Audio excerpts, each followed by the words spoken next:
transition environnementale, enfin, il faut savoir que ça a déjà commencé. L'agriculture de précision, la mise en place de nombreux dispositifs agroécologiques, comme les CIPAN, comme les bandes enherbées.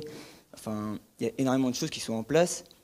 Et donc, tout ça, c'est des choses dont le consommateur n'est pas forcément au courant et qui font que l'agriculture française est une agriculture extrêmement performante et qui est déjà en bonne voie dans la transition agroécologique. Je suis entièrement d'accord avec le fait de remettre l'agriculture au centre et reconnecter les gens qui n'ont plus de lien avec l'agriculture pour qu'ils sachent de quoi ils parlent quand ils portent des jugements dessus qui sont parfois un peu déplacés.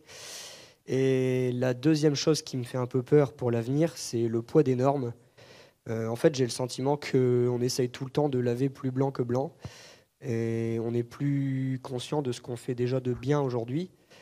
On demande aux agriculteurs de produire toujours mieux sans, on va prendre par exemple le cas du glyphosate, mais ça peut être les néonicotinoïdes ou tout ce qu'on veut.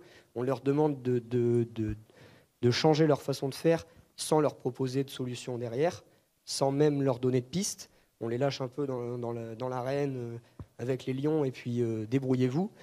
Et on se rend compte que derrière, on est moins compétitif que nos voisins européens ou même plus loin dans le monde.